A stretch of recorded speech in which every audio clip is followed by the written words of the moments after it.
வணக்கம் அன்பர்களே.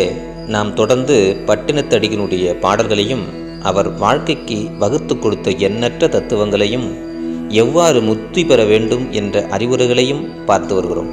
அந்த வகையில் இன்றைக்கி நம்ம பார்க்கக்கூடிய ஒரு பாடல் நமக்குள் ஒரு தெளிவை ஏற்படுத்துகிறது அப்படின்னு தான் சொல்லணும். பூ உலகில் நிறைய இடத்துல நீங்கள் பார்த்துருப்பீங்க, சாப்பாட்டுக்கு வழி இல்லாமல், உடுத்த துணி கூட இல்லாமல் பிச்சை எடுத்து வாழக்கூடியவர்களை நம்ம பார்ப்போம். அப்போ அவன்லாம் யார், அவனுக்கெல்லாம் ஏன் இந்த சூழல் வந்தது, அவனுக்கு குடும்பத்தார்கள் அவனை விட்டு விட்டார்கள், இல்லைன்னா அவன் ஒழுக்கம் இல்லாதவன், அவன் ஏற்கனவே நிறைய துரோகம் பண்ணிட்டான், அவன் நிறைய பாவம் பண்ணிட்டான், அதனால தான் இவன் இப்படி இருக்கான் அப்படிங்கிறத நம்மளால் உணர முடியும். அப்படி தான் நம்மளும் அவனை பற்றி நம்ம சொல்லிக்கிட்டு இருப்போம். அவனுடைய விதி, அவன் இந்த மாதிரி கஷ்டப்பட்டு போகணும்னு இருக்குது அப்படிலாம் நம்ம சொல்லுவோம்.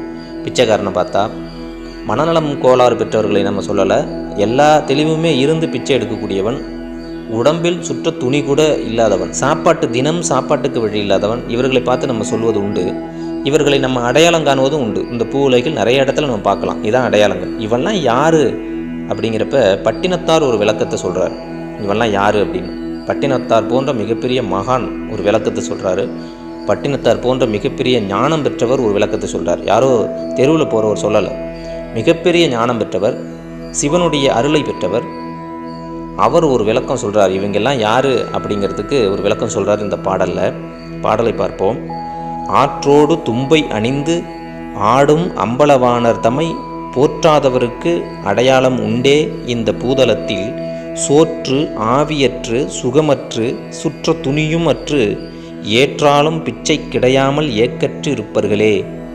அதாவது தலையில் தனது ஜடாமுடியில் கங்கையோடு தும்பை பூவை அணிந்து திருநடனம் புரியும் அம்பலவாணனை துதித்து போற்றாதவர்களுக்கு, கையெடுத்து கும்பிடாதவனுக்கு, சிற்சபையில் ஆடக்கூடிய நடராஜ பெருமானை பார்த்து கையெடுத்து கும்பிடாதவனுக்கு, இந்த நடராஜர் தான் நம்ம வாழ்க்கையில், இவர்கிட்ட தான் நம்ம போய் சேரணும், இவருடைய திருவருளை பெறுவதற்காகத்தான் நம்ம வாழ்கிறோம், பொன்னம்பலத்தில் வீற்றிருக்கக்கூடிய இந்த எம்பெருமானுடைய குஞ்சித பாதத்தை அடைந்து நம்ம வாழ்வில் முக்தி பெறணும் அப்படின்னு கொஞ்சம் கூட நினைக்காதவன், அவனை பற்றி தான் பேசுகிறார்.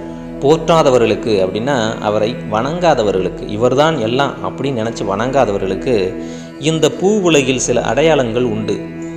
அவருக்குன்னு அந்த மாதிரி யார் இருக்காங்களோ அவங்க எல்லாரையும் ஒரு அடையாளப்படுத்தியிருக்கார் இறைவன். எம்பெருமான் எல்லாரையும் அடையாளப்படுத்துகிறார். இவெல்லாம் இப்படி இருந்தான்னா இவன் இந்த பாவம் செஞ்சுருக்கான், இவன் இந்த மாதிரி வேலையை செஞ்சிட்டு இருக்கான் அப்படின்னு அர்த்தம். அந்த அடையாளம் என்னன்னா, அப்படி என்ன அடையாளங்கள்? சோறு மட்டுமல்ல, சோற்றின் மனம் கூட எட்டாதபடியும்.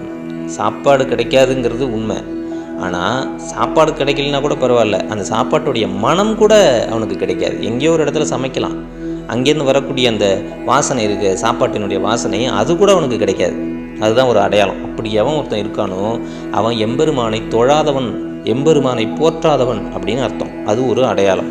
சுகம் என்பது என்னவென்றே தெரியாதபடியும், ஐம்பூதங்களின் வழியாக வரக்கூடிய சுகம், ஐம்பொறிகளின் வழியாக வரக்கூடிய சுகம், நிம்மதி, இந்த மாதிரி நம்ம என்னமோ சொல்லுவோம், அது எல்லாம் அவனுக்கு கொஞ்சம் கூட என்னன்னே தெரியாது. நிம்மதியற்று எப்படா இறைவன் நமக்கு இந்த பூ உலகை விட்டு போவதற்கான வழியை கொடுப்பான் அப்படின்னு நினச்சிட்டு இருக்கிறவன். இப்போ சுகம்னா அவனுக்கு என்னன்னே தெரியாதபடியும், இடையில் அணிய துணி கூட இல்லாமலும், துணி கூட இல்லை, ஏதோ ஒரு சின்னதாக ஒரு துணி கிடைச்சா கூட மாட்டிக்கலான்னு பார்த்தா அது கூட வழி இல்லாமல் சுற்றிட்டு இருப்பான்.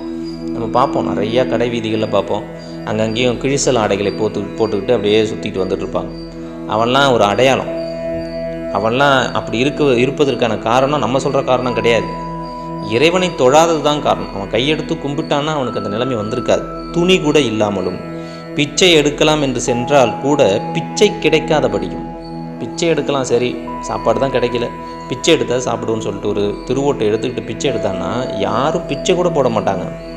பிச்சை கூட அவனுக்கு கிடைக்காது. பிச்சையின் வழியாக கூட அந்த சுகமோ அந்த உணவோ எதுவுமே, துணியோ எதுவுமே அவனுக்கு கிடைக்காது. அப்படிப்பட்ட அடையாளங்களை பெற்றவர் கடைசி வரைக்கும் ஏங்கி தவிப்பார்கள் அப்படின்னு சொல்கிறார் பட்டினத்தார். பட்டினத்தார் போன்ற ஞானிகள் சொல்லக்கூடிய வார்த்தை இது.